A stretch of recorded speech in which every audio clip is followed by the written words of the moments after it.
धर्मस्थल जितने हैं उसके गवर्नेंस और एडमिनिस्ट्रेशन में एक तरफ ये एक तरीके का लॉ होना चाहिए। सबको एक तरीके का लॉ रहने, हिंदूज को, मुसलमान को, सिख्स को, क्रिश्चियन को, पारसीज को, जोरेस्ट्रियंस को, सबको एक तरीके का लॉ बनाइए। आप क्यों घबरा रहे हैं उससे? बनाइए लॉ उसके लिए, पर्सनल लॉ छोड़ के बाकी के सब गवर्नेंस एंड एडमिनिस्ट्रेशन में एक तरीका लॉ होना चाहिए। आप मैं आगे बताऊंगा और पार्लियामेंट के पटल पे मैं देखूंगा किस तरह से अलग अलग समुदाय में ये भेदभाव कर रहे हैं, किस तरह से ये टारगेटेड लेजिस्लेशन है, किस तरह से ये अनफेयर लेजिस्लेशन है, किस तरह से ये मुसलमानों के खिलाफ का लेजिस्लेशन है। आप बार बार कह रहे थे मुसलमानों के खिलाफ नहीं है। मैं दावे के साथ मैं कहना चाहता हूं, मैं आपके सामने प्रूफ दूंगा, यहां पे रखूंगा, ये बिल्कुल टारगेटेड लेजिस्लेशन है। आप इस देश में आप ये मैसेज देना चाहते हैं कि यहां पे एक कम्युनिटी को बिल्कुल सेकेंड क्लास ग्रेड का सिटीजन हम बना के रखेंगे। आप जिस तरह के लॉस लेके आ रहे हैं वो धर्म के आधार पे आप लॉस लेके आ रहे हैं। ये पहला नहीं है।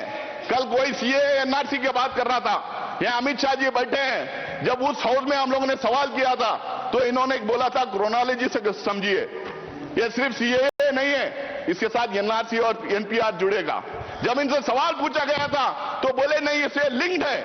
आप कह रहे हैं कि हम धर्म के आधार पे हम किसी की सिटीजनशिप छीन नहीं रहे, लेकिन धर्म के आधार पे आप सिटीजनशिप रोक रहे हैं। ये पहली बार हिंदुस्तान की कॉन्स्टिट्यूशन में ऐसा हुआ है। मुझे नहीं लगता है कि कहीं ऐसा और हो रहा होगा। उसके बाद में 1991 का सेटल्ड क्वेश्चन है sir, 1991 places of worship act का सेटल्ड क्वेश्चन है। उसमें इनके लोग हाई कोर्ट में चले जाते हैं, सुप्रीम कोर्ट में चले जाते हैं उसके खिलाफ। इनके पार्टी के ऑफिस बेयरर्स पिटीशन फाइल करते हैं 1991 प्लेसेस ऑफ वर्शिप एक्ट के खिलाफ में, और मंदिरों के नीचे मस्जिदें ढूंढने का काम करते हैं। आज अगर हमारे देश में हम खोदना शुरू कर देंगे, इतिहास में पीछे चले जाएं, तो किसके नीचे क्या क्या मिलेगा किसको पता है। हम इतिहास को खोदना नहीं चाहिए। बाकी के सारे देश आगे बढ़ने का काम कर रहे हैं, तो हमें इतिहास में जाके खोदने का काम शुरू किए। यहां पे भी उसका प्रोविजन कर दिए। आज किरण रिजिजू जी आप यहां कह रहे थे, भाई हम लोगों ने,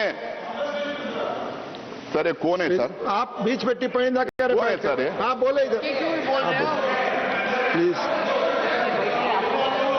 जगन जी सर मैं उससे आगे आऊंगा। अभी किरण रिजिजू ने बताया कि वक्फ का मायना क्या है। सर वक्फ का माना दान है, it as simple as that. वक्फ का माना दान है। दान कोई भी किसी को भी कर सकता है। ये बार बार कह रहे थे कि 2013 में एनीबडी कैन डोनेट करके लेके आए। इनको शायद ये पता नहीं, हुजूर प्रॉफिट मोहम्मद के जमाने में गैर मुसलमानों भी दान करते थे। बहुत इंपॉर्टेंट सेंटर से जहां पे गैर मुसलमानों ने दान किया है। दान के लिए कोई रोक नहीं है, और ये दान का कॉन्सेप्ट सिर्फ हमारे धर्म में नहीं है, हम उसको वक्फ के नाम से कहते हैं, लेकिन दान का कॉन्सेप्ट हर मजहब में है। हिंदूज में है, सिख्स में है, क्रिश्चियंस में, दुनिया के हर मजहब में दान का कॉन्सेप्ट है। हमारे दान के कॉन्सेप्ट से बनाए हुए इदारों को गवर्न करने के लिए, एडमिनिस्ट्रेट करने के लिए, रेगुलेट करने के लिए वक्फ बोर्ड बना है। ये बात फैलाई जा रही है, क्यों सिर्फ मुसलमानों को वक्फ बोर्ड चाहिए, क्यों हमारा बोर्ड नहीं चाहिए, क्यों सनातन बोर्ड नहीं चाहिए।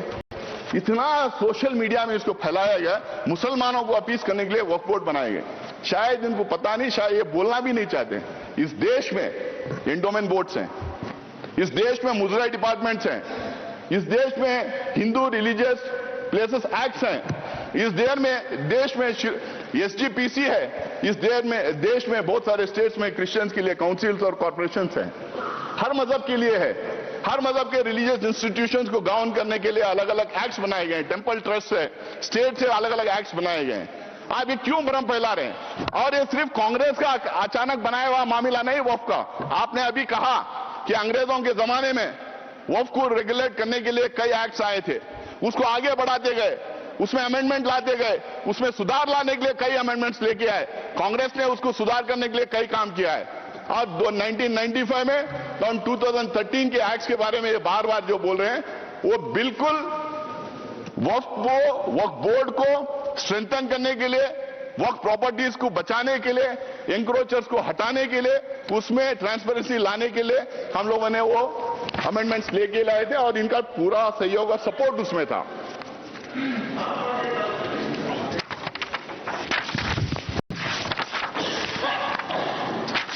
सर, इसमें बार बार ये कहा जा रहा, आज भी ये कह रहे हैं कि वक्फ बोर्ड, ये सबसे बड़ा एलिगेशन वक्फ बोर्ड के खिलाफ है सर, और सबसे बड़ा मिस इन्फॉर्मेशन फैलाया गया है। आज भी यहां पे बोल रहे थे कि वक्फ बोर्ड कोई भी जमीन को अपनी जमीन डिक्लेयर कर सकती है। क्या हिंदुस्तान में लॉ नहीं है? क्या रेवेन्यू रूल्स नहीं है? क्या प्रॉपर्टी रूल्स नहीं? मतलब कहीं पे भी हम टवल डाल दें और हमारी बना लें? हम ट्रेनों में पढ़ते, हम ट्रेनों में चलते हैं, ट्रेनों में नमाज पढ़ते हैं, फ्लाइट्स में नमाज पढ़ते हैं, तो नमाज पढ़ ले तो क्या ट्रेन हमारी हो गई? क्या फ्लाइट हमारी हो गई? क्या वक्फ में उसको लिखवा दें? वक्फ को जो पावर दिया था, अगर वक्फ बोर्ड के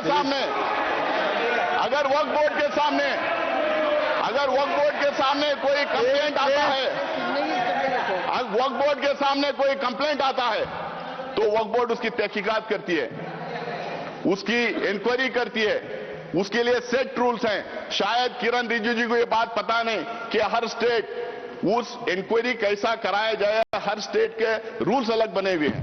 मैं वक्फ बोर्ड का मेंबर पिछले 6 साल से हूं सर, कर्नाटका में 6, अब 7वां साल कंप्लीट कर रहा हूं। तो वहां पे